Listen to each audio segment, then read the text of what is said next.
it's Memo, and Jackie and I are doing choice theory and reality therapy, developed by Dr. William Glasser in 1962, are therapeutic approaches that emphasize personal responsibility and the role choice in human behavior.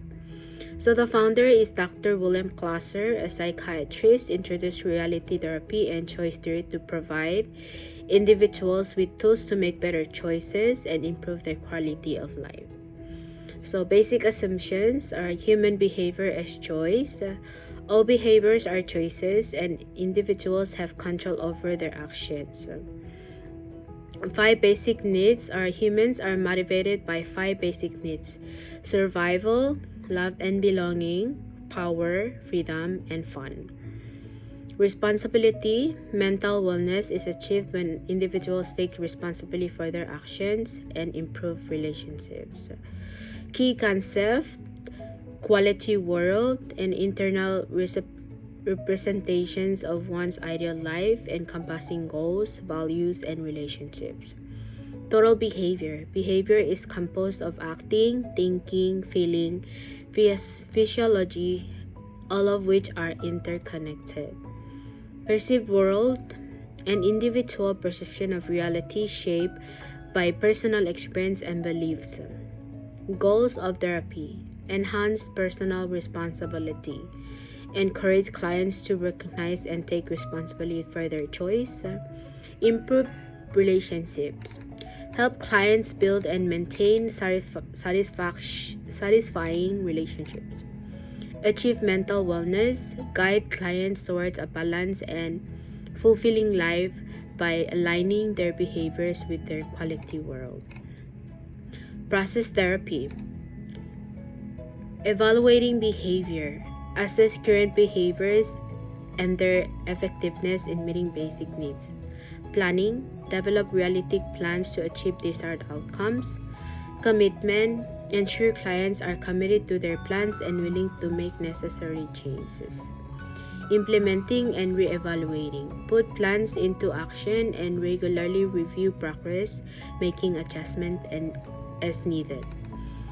For diagnostic criteria of chosen mental disorder, reality therapy does not focus on diagnosing mental disorders in the traditional sense. Instead, it views behavior as choice and emphasizes personal responsibility and relationship improvement. This approach rejects the conventional labeling of mental health conditions, focusing instead of helping individuals make better choices to fulfill their needs and enhance their lives. For a comprehensive understanding of choice theory and reality therapy, refer to Dr. William Glasser's works and the latest edition of Theory and Practice Counseling of Psychotherapy by Cheryl Curry. Thank you. Hi, I'm Jackie, and I will be discussing the process of therapy, and we chose delivering interventions for choice theory / reality therapy.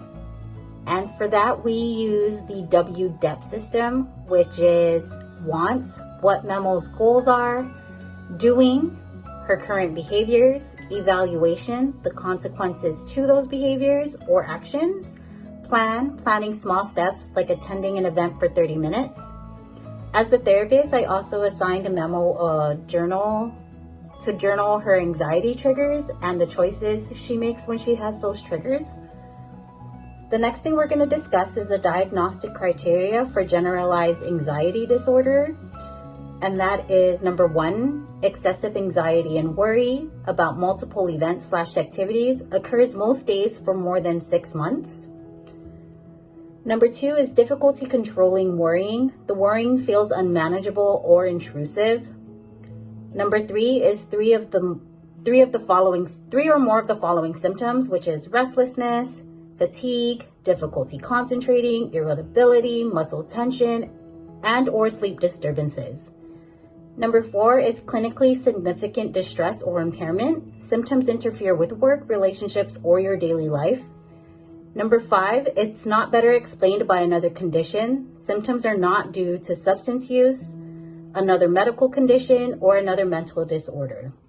Thank you, and I hope you enjoy the skit. Memo Satoshi? Yes, that's me. Hi, Memo. Mrs. Landstrom. Nice to meet you. You too. Get comfortable.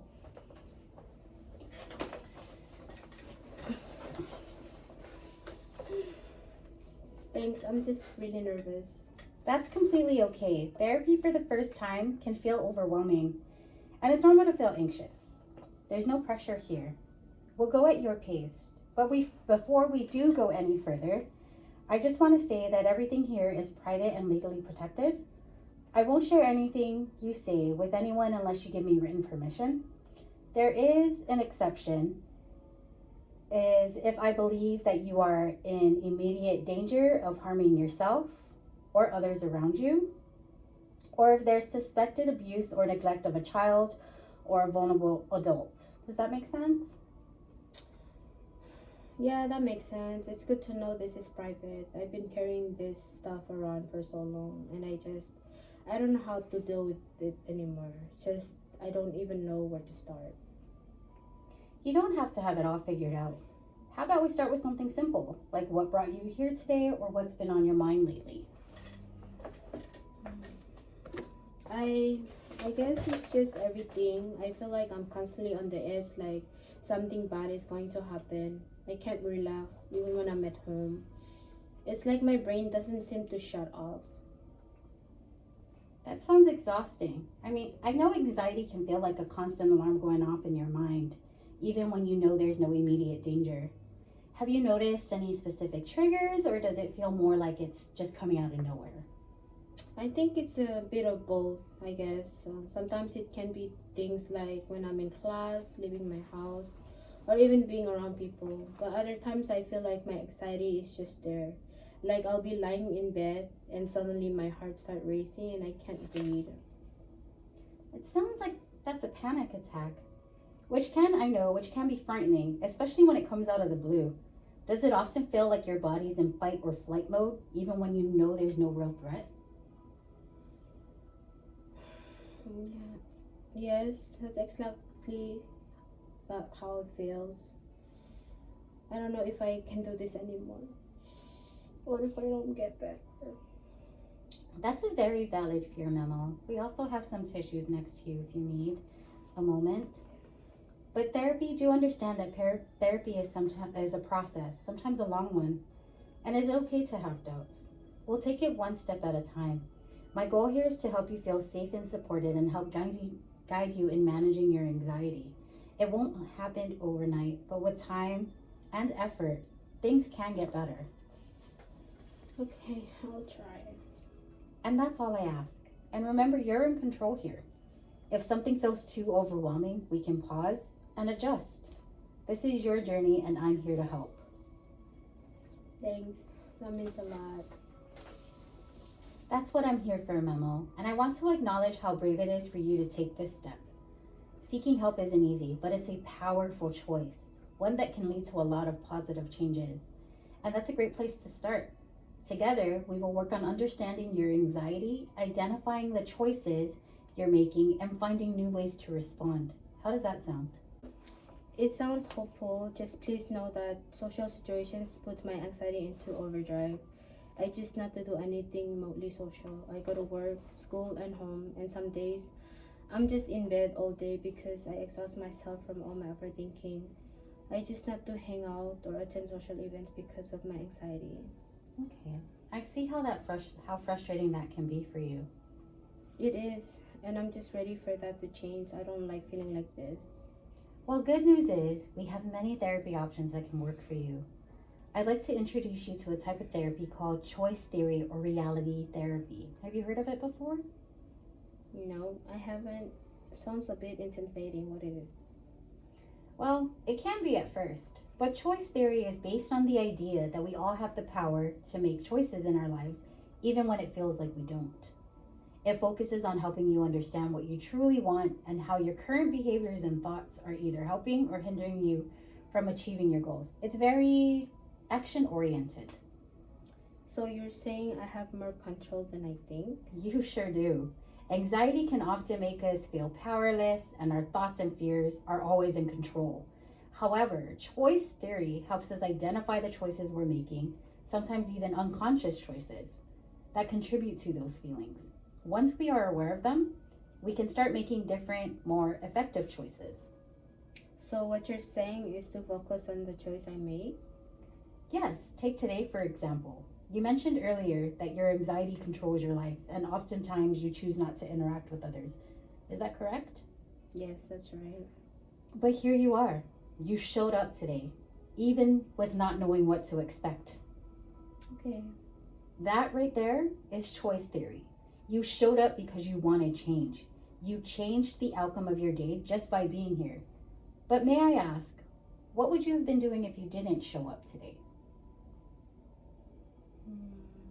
I definitely would have been home stuck in bed and constantly running through what if scenarios in my head and feeling even more bad about myself for not showing up today. But you changed that outcome of your day just by making one positive choice. You're right. Can you think of another scenario?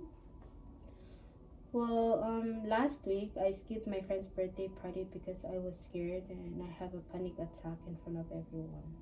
And then I felt guilty about it all weekend. Okay, that's a great example. Let's break that down. What did you think you were trying to achieve by skipping the party? I guess I was trying to avoid feeling embarrassed or out of control. I think I didn't want to have a panic attack in front of everyone. That makes sense. You were trying to protect yourself from discomfort. But what did skipping the party do to you? Or cost you? I guess I missed out on seeing my friends and I felt guilty and lonely afterward. It didn't really help my anxiety at all. I think it made it worse. Exactly. So while skipping the party might have felt like the safest choice in that moment, it didn't actually help you. As you said, it made you feel worse. Yeah, it's like I'm choosing the wrong thing because I'm so focused on avoiding the anxiety. Sounds like you're becoming more aware of your anxiety without even realizing it. And good news is, once you're aware of these patterns, we can start making different choices. For example, what do you think you can do the next time you're invited out to an event? I guess I would go for just a little while, like tell myself I'll stay for 30 minutes and if I'm still feeling anxious, I can leave. At least then I know I tried. And that's all that matters. It's about finding balance between challenging yourself and learning to take control of your responses. And remember, it's okay if it doesn't go perfectly. Progress is about trying, not about perfecting. That's a relief. I feel like I've been so hard on myself for not being normal. There's no such thing as normal, Memo. Everyone has their own struggles, and you're doing the work to understand and manage yours. That's something to be proud of. Each step is always worth celebrating. Be proud of yourself today. I know I am. Thank you so much. Now, before we wrap up, I'd like to give you a small assignment for next week. You mean homework? Not the kind you're used to. I'd like you to pay attention to your anxiety this week. Keep a journal on hand, or you can use your phone. I want you to jot down when you feel anxious and the choices you make within those moments. We can use the WDEP system. Have you heard of it before? I don't think so. Okay, well, it's an acronym. It stands for wants, meaning what do you want, doing, what are you currently doing to achieve it, evaluations, is your behavior helping or hindering you, and finally, plan. Create a plan to make better choices, like what you just did earlier about attending the event for 30 minutes or so. Does this sound doable to you? I mean, I can try. It's the least I can do if I want to start seeing changes, right? And that's all I ask, Memo. Remember, you're already taking steps toward the life you want. Let's keep building on that. You have the power of choice. And remember, you can't control how people respond to situations, but you can control how you react to them. That's perfect. I like that saying. Thank you so much for today. Okay, Memo. Well, I'll see you next week, and don't be so hard on yourself. We'll schedule an appointment and a follow-up on your way out. Thank you. Thank you take so care. much. And scene.